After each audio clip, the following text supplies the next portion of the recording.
नमस्कार जोहार, मैं पायल त्रिवेदी और आप देख रहे हैं न्यूज झारखंड। समय हो चला है झारखंड की तमाम बड़ी खबरों को जानने का और उनसे अपडेट होने का। तो चलिए जानते हैं झारखंड की तमाम बड़ी खबरों को फटाफट अंदाज में। इससे पहले अगर आपने हमारे चैनल को लाइक नहीं किया है, सब्सक्राइब नहीं किया है, तो हमारे चैनल को लाइक कर दीजिए, सब्सक्राइब कर दीजिए, साथ ही बेल आइकन को प्रेस कर दीजिए ताकि चैनल से जुड़ी तमाम अपडेट आपको मिलती रहे। और चलिए शुरू करते हैं आज की महत्वपूर्ण और पहली बड़ी खबर से। नियुक्ति पत्र समारोह में बोले सीएम हेमंत, शिक्षा से समझौता नहीं, झारखंड को दिलाएंगे बौद्धिक पहचान। मुख्यमंत्री हेमंत सोरेन ने मंगलवार को रांची के प्रोजेक्ट भवन में आयोजित नियुक्ति पत्र वितरण समारोह में स्पष्ट कहा कि शिक्षा राज्य की रीढ़ है और इसमें किसी भी तरह का समझौता स्वीकार नहीं होगा। उन्होंने 350 नौ चयनित सहायक आचार्यों को नियुक्ति पत्र सौंपे। इनमें 137 स्नातक प्रशिक्षित सहायक आचार्य गणित और विज्ञान विषयों में तथा गोड्डा जिले के 213 इंटर प्रशिक्षित सहायक आचार्य कक्षा 1 से 5 शामिल रहे। यह समारोह शिक्षा विभाग की उस भर्ती प्रक्रिया का हिस्सा था जिसके तहत कुल 4333 अभ्यर्थियों का चयन हुआ है। सरकार का लक्ष्य 30 सितंबर तक शेष अभ्यर्थियों को भी नियुक्ति पत्र सौंपने का है। अपने संबोधन में मुख्यमंत्री ने कहा कि ये सिर्फ नौकरी पाने का अवसर नहीं बल्कि राज्य और समाज के प्रति जिम्मेदारी निभाने का अवसर है। उन्होंने कहा, आपको 40 से 50 हजार रुपए तक का वेतन मिलेगा और ये आम जनता के टैक्स से दिया जाएगा। इसलिए केवल तनख्वाह लेने की बात नहीं बल्कि कर्तव्यनिष्ठ होकर काम करने की अपेक्षा है। सीएम ने यह भी घोषणा की कि आने वाले दिनों में इसी सभागार से और नियुक्तियां दी जाएंगी जिससे झारखंड की शिक्षा व्यवस्था को नई दिशा मिल सके। उन्होंने शिक्षकों से अपील की कि वे राज्य को बौद्धिक पहचान दिलाने में अपनी सक्रिय भूमिका निभाएं। समारोह में वित्त मंत्री राधाकृष्ण किशोर और श्रम मंत्री सत्यम प्रिय यादव भी मौजूद थे। मुख्यमंत्री ने 9 चयनित शिक्षकों को बधाई देते हुए कहा कि यह व्यक्तिगत सफलता के साथ साथ राज्य के विकास की नई यात्रा का प्रतीक है। झारखंड पुलिस मुख्यालय के डेटा सेंटर में लगी आग, 13 से ज्यादा कंप्यूटर जलकर खाक, वेबसाइट अपलोड और अन्य काम प्रभावित। रांची के धुरवा स्थित झारखंड पुलिस मुख्यालय के डेटा सेंटर के डेवलपमेंट सेक्शन में सोमवार की रात अचानक आग लग गई। आग की चपेट में आते ही मुख्यालय में अफरा तफरी मच गई। शुरुआती जानकारी के अनुसार आग ने डेवलपमेंट सेक्शन में रखे 13 से ज्यादा कंप्यूटर को पूरी तरह से नष्ट कर दिया। घटना की सूचना मिलते ही पुलिस मुख्यालय के गार्ड्स और डेटा सेंटर के कर्मियों ने तुरंत फायर ब्रिगेड को सूचित किया। दमकल की टीम कुछ ही देर में मौके पर पहुंची और कड़ी मशक्कत के बाद आग पर काबू पाया। झारखंड पुलिस मुख्यालय से मिली जानकारी के अनुसार डेवलपमेंट सेक्शन में मुख्यालय की वेबसाइट पर अपलोड सहित कई महत्वपूर्ण काम किए जाते थे। 13 से ज्यादा कंप्यूटर जल जाने की वजह से यह कार्य फिलहाल प्रभावित हुआ है।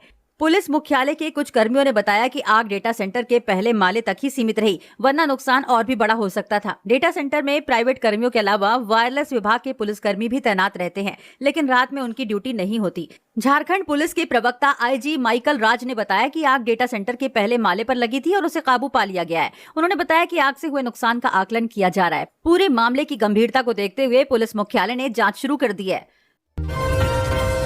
जमशेदपुर में चलती बाइक में लगी आग, मानगो पुल पर मिनटों में जलकर हुई राख, मची अफरा तफरी, जाम की बनी स्थिति।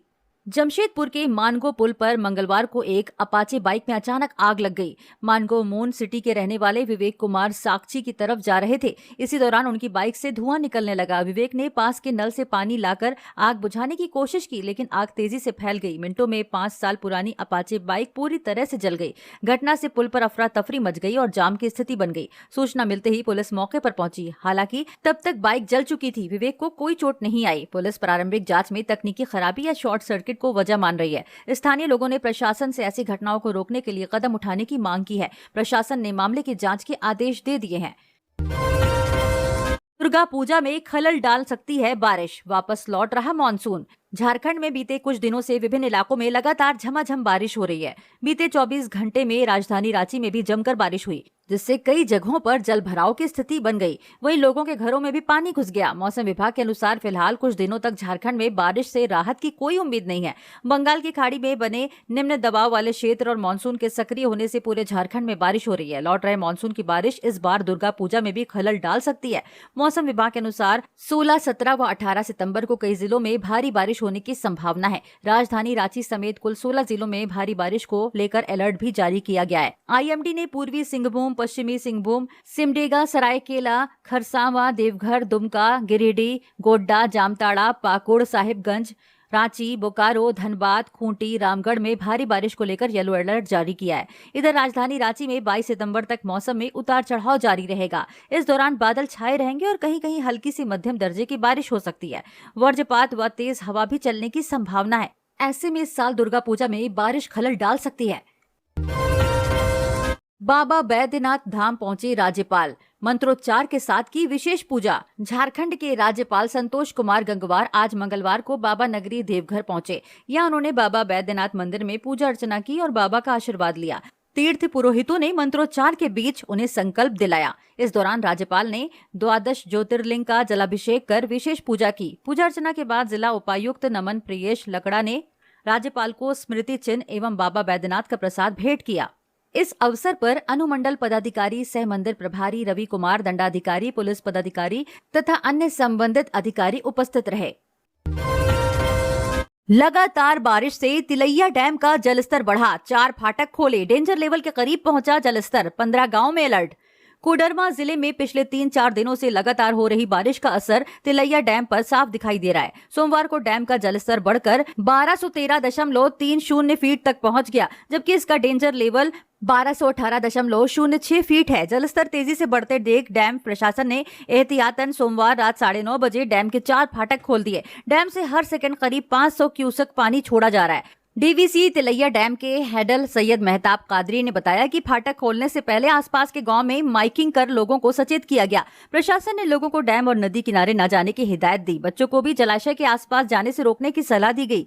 वहीं डैम से सटे तिलैया बस्ती, चंदा बीघा, बेला, नवाडी, करगइयो, कोल्हुआ, सुगसांग, बहरो, उसहन, करायण, धराइडी, तमई, बीपा, मूर्तिया और काटी गांव के प्रभावित होने की आशंका जताई गई है। झारखंड पात्रता परीक्षा 2024 के लिए ऑनलाइन आवेदन शुरू, 6 अक्टूबर तक करें आवेदन। झारखंड राज्य में विश्वविद्यालयों और महाविद्यालयों में सहायक प्राध्यापकों की नियुक्ति और पीएचडी नामांकन के लिए आवश्यक झारखंड पात्रता परीक्षा झारखंड एलिजिबिलिटी टेस्ट 2024 के लिए ऑनलाइन आवेदन प्रक्रिया शुरू हो चुकी है। यह परीक्षा झारखंड विश्वविद्यालय अधिनियम 2000 की धारा 57(2)(a) और राज्य सरकार की अधिसूचनाओं के अंतर्गत आयोजित की जा रही है। इस संबंध में झारखंड कर्मचारी चयन आयोग JSSC ने विज्ञापन संख्या 8/2025 के माध्यम से योग्य अभ्यर्थियों से ऑनलाइन आवेदन आमंत्रित किए हैं। इच्छुक अभ्यर्थी आयोग की आधिकारिक वेबसाइट पर जाकर आवेदन कर सकते हैं। आयोग ने सभी उम्मीदवारों को सलाह दी है कि आवेदन करने से पहले आयोग की वेबसाइट पर उपलब्ध विस्तृत विज्ञापन और निर्देशों को ध्यानपूर्वक पढ़ें। आवेदन में किसी भी प्रकार की त्रुटि से बचने के लिए दिशा निर्देशों का पालन करना अनिवार्य है। पलामू में उफनती नदी पार कर गर्भवती को पहुंचाया अस्पताल, ममता वाहन का इंतजार करते रहे ग्रामीण। सिविल सर्जन का जवाब, एम्बुलेंस नहीं पहुंचना लापरवाही, होगी कार्रवाई।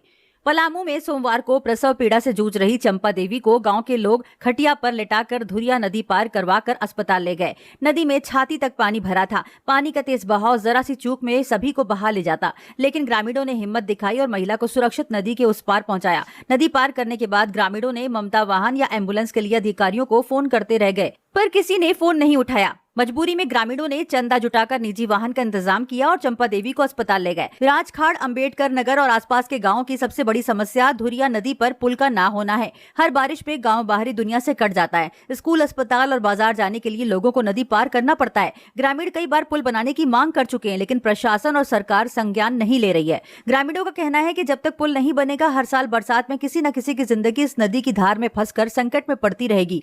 सिविल सर्जन अनिल कुमार श्रीवास्तव का कहना है कि मामले की जानकारी मिली है। स्वास्थ्य सुविधा के मांग के बाद भी नहीं मिलना गंभीर विषय है। एम्बुलेंस नहीं पहुंचना लापरवाही है। इसकी जांच कर कार्रवाई करेंगे। जामताड़ा में युवक की मिली लाश, जमीन विवाद में हत्या का आरोप।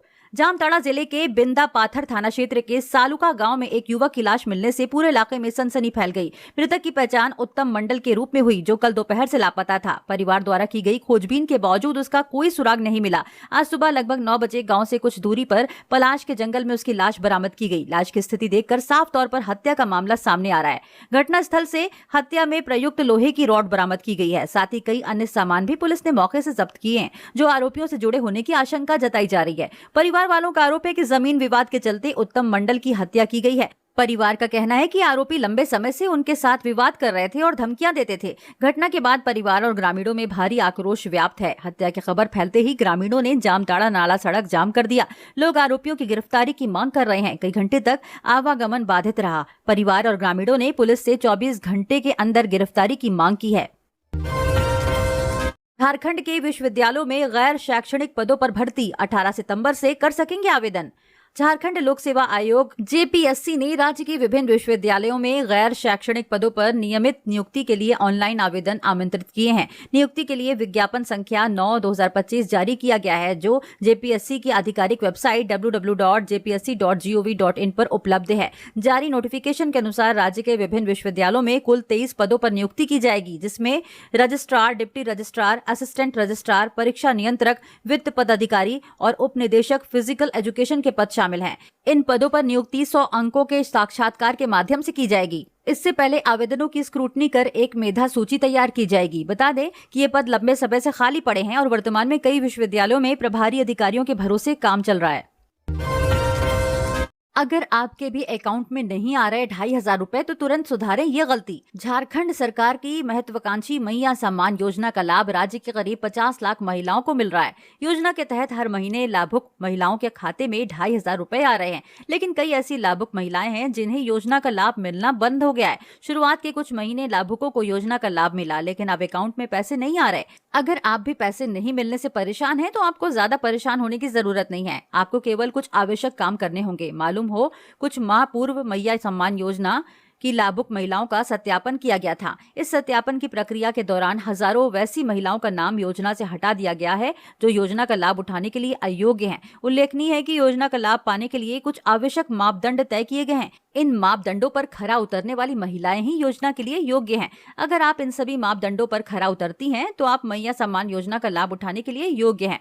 अगर योग्य होने के बावजूद आपके पास पैसे नहीं आ रहे हैं, तो सबसे पहले आपको बैंक जाकर यह पता करना होगा कि आपका बैंक खाता आधार कार्ड से लिंक है या नहीं। बैंक खाते का आधार कार्ड से लिंक ना होना सबसे आम समस्या है। इसके अलावा बायोमेट्रिक सत्यापन KYC न होने पर भी आपके पैसे रुक सकते हैं। अगर आपके साथ इनमें से कोई समस्या नहीं है, तो फिर कोई तकनीकी समस्या भी हो सकती है।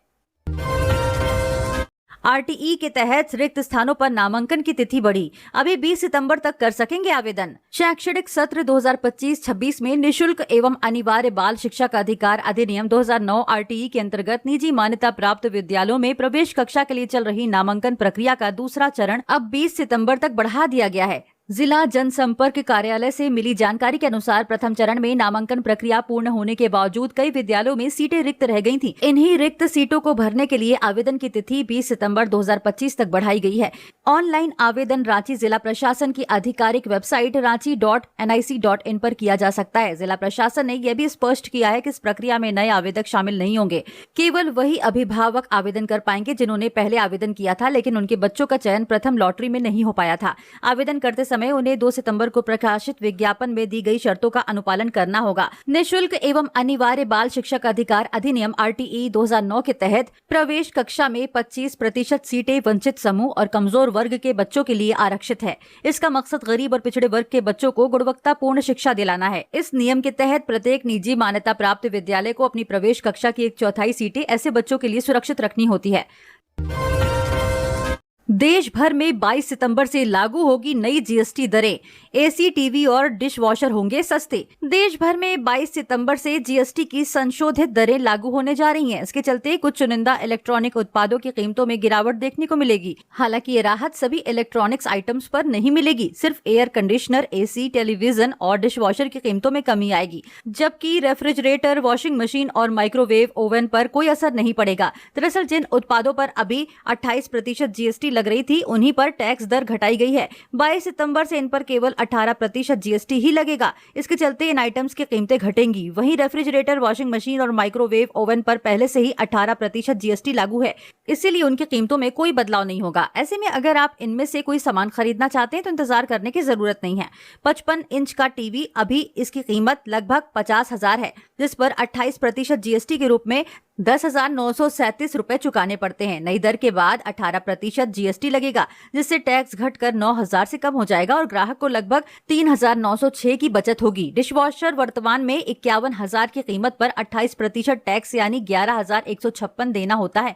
नई दर आयकर के अनुसार 18% जीएसटी के साथ टैक्स घटकर 7,171.88 हो जाएगा, जिससे ग्राहक को करीब 3,984.38 की राहत मिलेगी। 1.5 टन एयर कंडीशनर मौजूदा कीमत 35,000 है। 28% जीएसटी यानी 7,656 देना पड़ता है। नई दर लागू होने के बाद 18% टैक्स 4,921.88 होगा। इस तरह कुल 2,734.38 की बचत होगी और एसी की नई कीमत लगभग 32,265.63 हो जाएगी। पाकुड़ पुलिस ने 3 स्कूटी चोर को पकड़ा। बंगाल झारखंड में सक्रिय थे चोर। केकेएम कॉलेज के पास दबोचे गए। पाकुड़ नगर थाना पुलिस ने बड़ी कार्रवाई करते हुए 3 शातिर चोरों को गिरफ्तार किया है। इन चोरों के पास से एक्टिवा स्कूटी भी बरामद की गई है, जो नगर थाना क्षेत्र के भगतपाड़ा स्थित बाल विद्यापीठ विद्यालय के सामने से चोरी हुई थी। इस संबंध में स्कूटी मालिक प्रसन्नजीत मरांडी ने थाने में शिकायत दर्ज कराई थी। मामले की गंभीरता को देखते हुए पुलिस सक्रिय हुई और संदिग्धों की तलाश शुरू की। सूचना मिली कि केकेएम कॉलेज के पास 3 युवक चोरी की एक्टिवा पर घूम रहे हैं। पुलिस ने तुरंत वाहन जांच अभियान चलाया और घेराबंदी कर तीनों को गिरफ्तार कर लिया। पकड़े गए आरोपियों की पहचान पश्चिम बंगाल के बीरभूम जिले के रामपुर हाट थाना क्षेत्र के मोरग्राम निवासी शुभम प्रसाद, बेलपोखर निवासी रोनी शेख और बिट्टू शेख के रूप में हुई। गिरफ्तारी के बाद पुलिस ने जब कड़ाई से पूछताछ की तो तीनों ने स्कूटी चोर की घटना को स्वीकार कर लिया। जांच में खुलासा हुआ है कि शुभम प्रसाद पर बंगाल के विभिन्न थानों में चोरी, लूट और डकैती के 6 मामले दर्ज हैं। वहीं रोनी शेख और बिट्टू शेख पर पाकुड़ नगर और मुफस्सिल थाने में 3-3 आपराधिक मामले दर्ज हैं। कोडरमा में एक रात में 2 सड़क हादसे, एक मरा। पंचगावा मोड़ के पास आपस में टकराई बाइक। नवलशाही चौक पर सगे 2 भाई हुए घायल। कोडरमा जिले के नवलशाही थाना क्षेत्र में बीती रात 2 अलग अलग सड़क हादसे हुए। पहली घटना कोडरमा गिरिडीह मुख्य मार्ग स्थित पंचगावा मोड़ के पास हुई। सोमवार देर शाम फुलवरिया गांव निवासी 24 वर्षीय रोहित साव अपने 2 दोस्तों के साथ बाइक पर डोम चांच बाजार से लौट रहा था। इसी दौरान पुरनाडीह की ओर से आ रही एक अन्य मोटरसाइकिल से उनकी बाइक की टक्कर हो गई। हादसे में रोहित गंभीर रूप से घायल हो गया। सूचना पाकर पीसीआर पुलिस मौके पर पहुंची और उसे एम्बुलेंस से सदर अस्पताल कोडरमा भेजा, जहां इलाज के दौरान उसने दम तोड़ दिया। रोहित साव की महज 5 माह पूर्व ही शादी हुई थी। वह मुंबई में अपने पिता के साथ रहकर ऑटो चलाता था। करीब 2 माह पहले ही अपने गांव लौटा था। अचानक हुई इस घटना से पूरे गांव में शोक की लहर दौड़ गई। परिजनों का रो रो कर बुरा हाल है।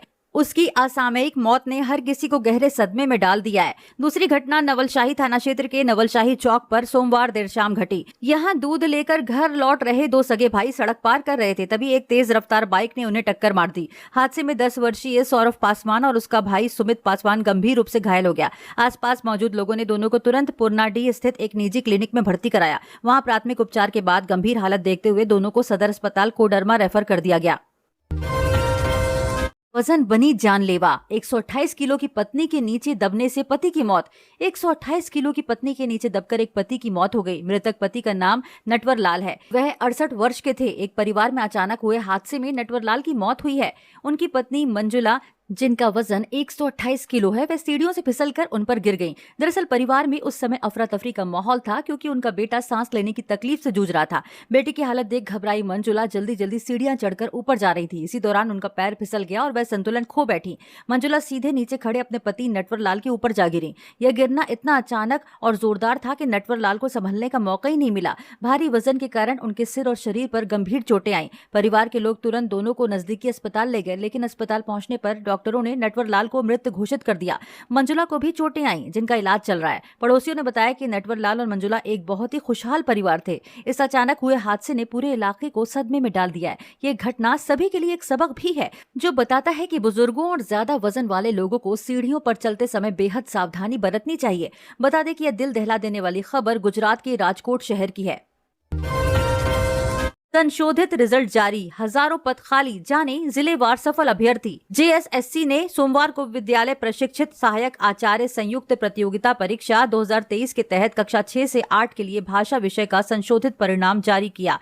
इस बार 813 अभ्यर्थी सफल हुए, जबकि पहले घोषित परिणाम में 1059 अभ्यर्थी पास हुए थे, यानी 246 कम। कुल 4,991 पदों के मुकाबले 4,178 पद खाली रह गए। अब सामाजिक विज्ञान विषय का संशोधित परिणाम जारी होना बाकी है। 6ठी से 8वीं के लिए गणित विज्ञान विषय की 5008 सीटों पर नियुक्ति प्रक्रिया शुरू हुई थी। संशोधित परिणाम में सिर्फ 1454 अभ्यर्थी सफल हुए और 3554 पद खाली रह गए। आयोग ने कहा कि कुछ अभ्यर्थियों का रिजल्ट डॉक्यूमेंट की कमी के कारण लंबित है। विभाग से मार्गदर्शन मिलने पर आगे की कार्रवाई होगी। कोर्ट के आदेश के बाद ही परिणाम में संशोधन संभव है।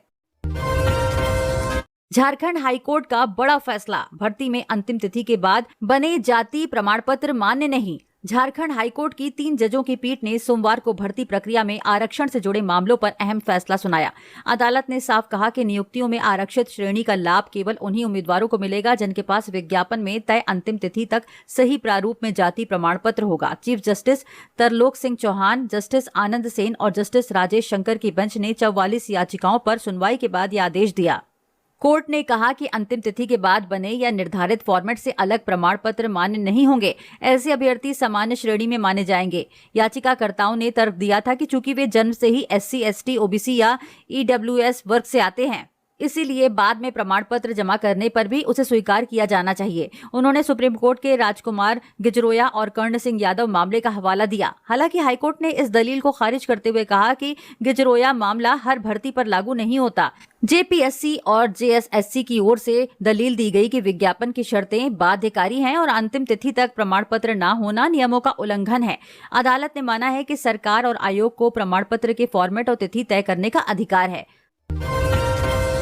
सुप्रीम कोर्ट में झारखंड सहायक आचार्य परीक्षा अवमानना याचिका पर सुनवाई, नोटिस जारी और एक याचिका ड्रॉप। झारखंड प्रारंभिक विद्यालय प्रशिक्षित सहायक आचार्य प्रतियोगिता परीक्षा 2023 को लेकर सुप्रीम कोर्ट में सोमवार को अहम सुनवाई हुई। मामले में 2 अलग अलग याचिकाओं पर पीठ ने अपना रुख स्पष्ट किया। जस्टिस JK माहेश्वरी और जस्टिस विजय बिश्नोई की खंडपीठ ने सामाजिक विज्ञान विषय के रिजल्ट को लेकर दायर अवमानना याचिका पर सुनवाई की। याचिकाकर्ताओं ने आरोप लगाया था कि JSSC ने सुप्रीम कोर्ट के आदेश का पालन नहीं किया और मेरिट के आधार पर परिणाम घोषित नहीं किया। इस पर पीठ ने झारखंड की मुख्य सचिव अलका तिवारी, शिक्षा विभाग के सचिव उमाशंकर सिंह, JSSC सचिव सुधीर कुमार गुप्ता, जैक अध्यक्ष डॉक्टर नटवा हांसदा और अरविंद कुमार सिंह को नोटिस जारी कर जवाब दाखिल करने का निर्देश दिया। अगली सुनवाई 7 अक्टूबर को होगी। वहीं परिमल कुमार द्वारा दायर दूसरी अवमानना याचिका पर पीठ ने सुनवाई के बाद मामला ड्रॉप कर दिया। सुप्रीम कोर्ट ने कहा कि प्रार्थी की मांग पूरी हो चुकी है और उसका रिजल्ट प्रकाशित हो गया है,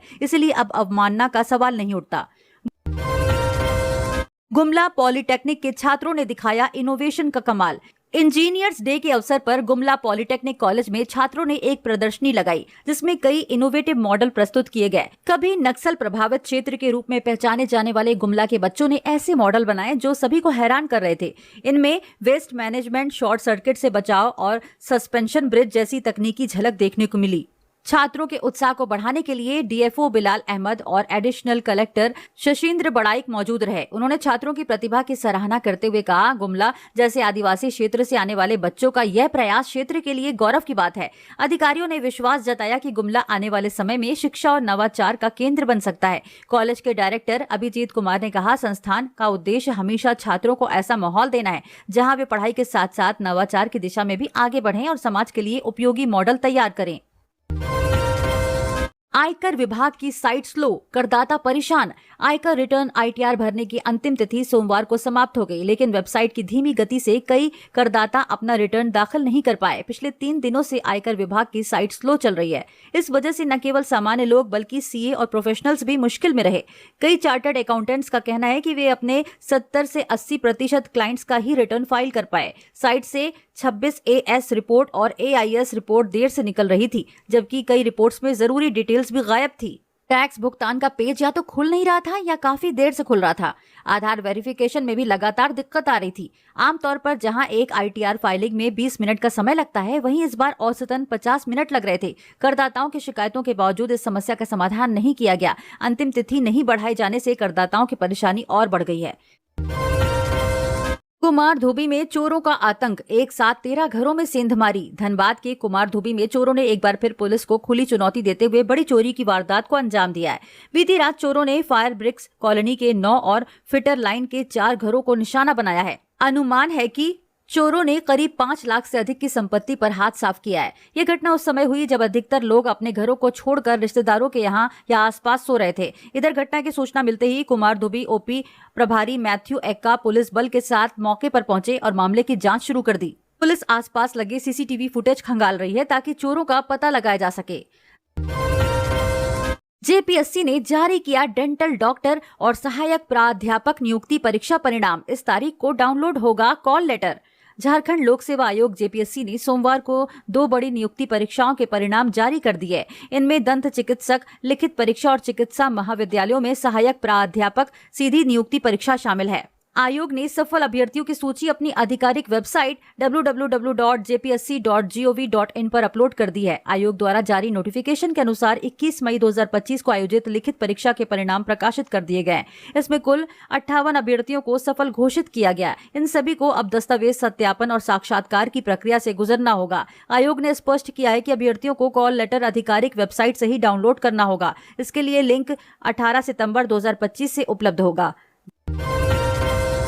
जेल में कैदी हुआ एचआईवी संक्रमित, झारखंड हाईकोर्ट ने अपनाया सख्त रुख। झारखंड की एक जेल में बंद कैदी के न्यायिक हिरासत के दौरान एचआईवी संक्रमित होने के मामले को झारखंड हाईकोर्ट ने अत्यंत गंभीरता से लिया है। हाईकोर्ट की खंडपीठ जस्टिस एसएन प्रसाद और जस्टिस संजय प्रसाद ने इसे न केवल चिकित्सा व्यवस्था की विफलता बताया है बल्कि मानवाधिकारों के घोर उल्लंघन की संज्ञा दी है।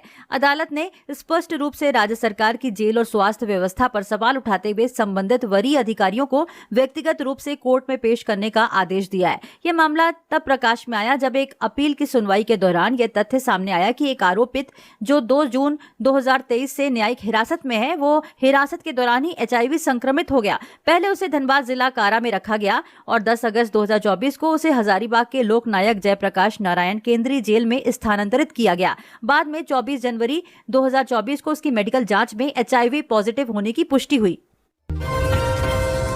कोडरमा में नए मकान से चोरी, सुबह 5 बजे बालकनी से घुसा चोर, जेवरात और 35,000 रुपए ले उड़ा। कोडरमा के तिलैया थाना क्षेत्र में शिव शक्ति नगर स्थित एक नवनिर्मित मकान से चोरी की घटना सामने आई है।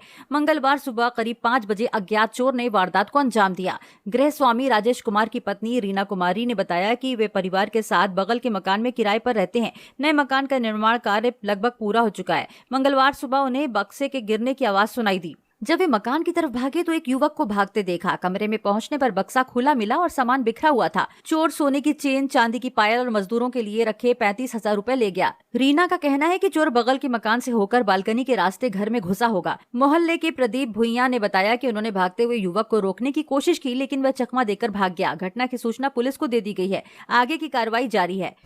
तो ये थी झारखंड की आज की टॉप बड़ी खबरें। ऐसी ही झारखंड की टॉप बड़ी खबरें और छोटी खबरें जानने के लिए हमारे चैनल न्यूज झारखंड को सब्सक्राइब करें और बेल आइकन को प्रेस करें। धन्यवाद।